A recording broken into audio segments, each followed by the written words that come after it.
Lynperez. Again, spokeswoman for the Sarasota County Sheriff's Office. So can you go ahead and tell us what happened today? So first things first, obviously we're in the city of Sarasota. It's not traditional for the Sarasota County Sheriff's Office to be here. For members of the public and for our media partners who don't know, the Sheriff's Office is responsible for serving all civil process paperwork in unincorporated and incorporated Sarasota County and our municipalities. That's why we're in the city of Sarasota. So by way of background, on Wednesday, our civil deputies received a writ of possession indicating that there was an individual in this apartment complex behind me who needed to be evicted from this apartment. By way of background, once again, in September, the individual who lived in this apartment passed away. His family then hired an attorney to begin the process of selling the apartment.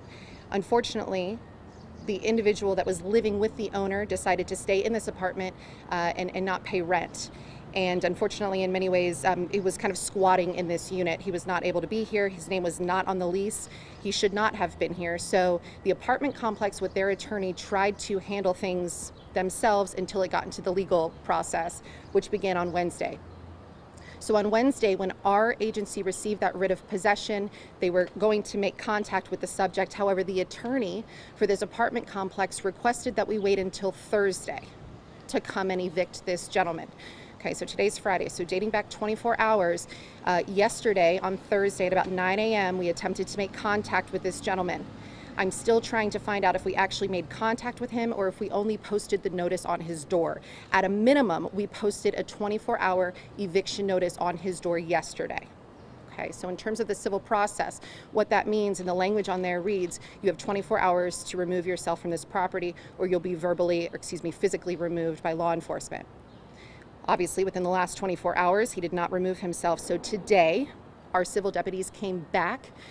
They made entrance into the unit utilizing a key with the attorney. So the attorney was with them. I had 3 deputies who went in there and attempted to make contact with the subject. When they went into the unit, the individual armed himself with a knife and he advanced towards our deputies.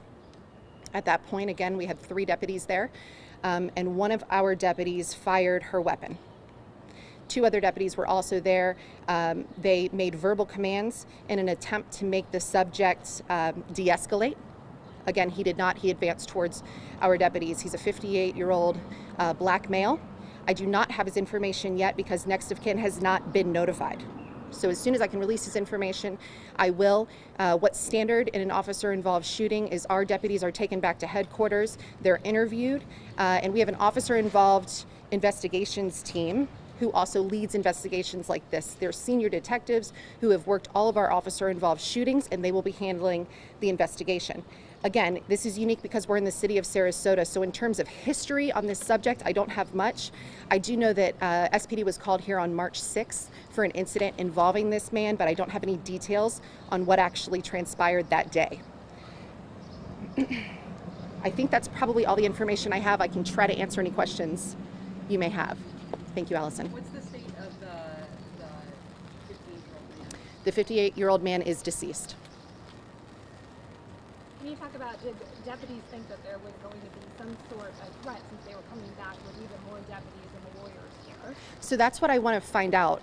Again, we know for sure that yesterday the eviction notice was served 24 hours ago, which means placement of signage on his door. What I don't know is if deputies had any verbal interaction with him yesterday.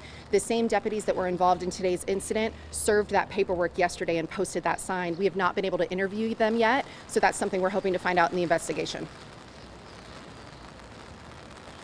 Can you just talk about how dangerous it is as deputies go to do this sort of thing on a daily basis? I mean, they have to prepare for whatever.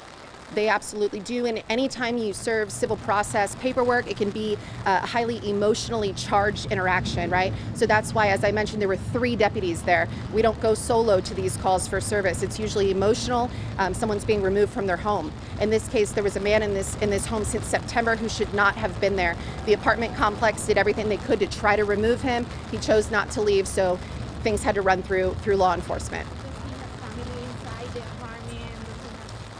No, it seems like he was the only individual living in the apartment. Part of our issue with next of kin notification is he has no local family. So we're also working to notify, I believe, his daughter who lives somewhere else in the country.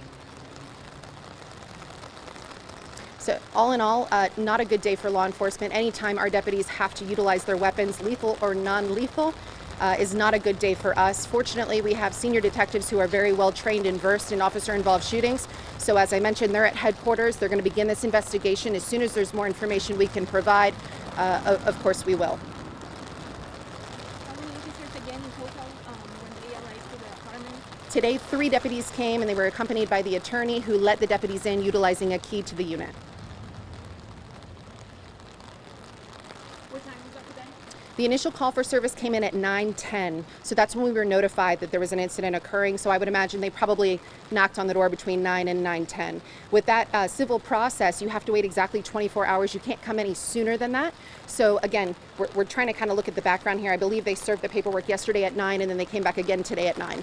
And then the call came into our dispatch center at 9:10 a.m. They have body cams on? Our deputies are not equipped with body cameras, no. What floor did this happen on? I believe it happened on the 4th floor. Do you know how many years has this individual been living there? So I also learned that I believe this individual has been living there for 11 years. Now again, I don't know the background, I don't know the context. Was he ever paying rent? What was his relationship with the owner? I don't have any of those details. But he should have left in September, and unfortunately he did not. Good. As soon as we can provide an update, we certainly will. Thank you. Thank you, Allison.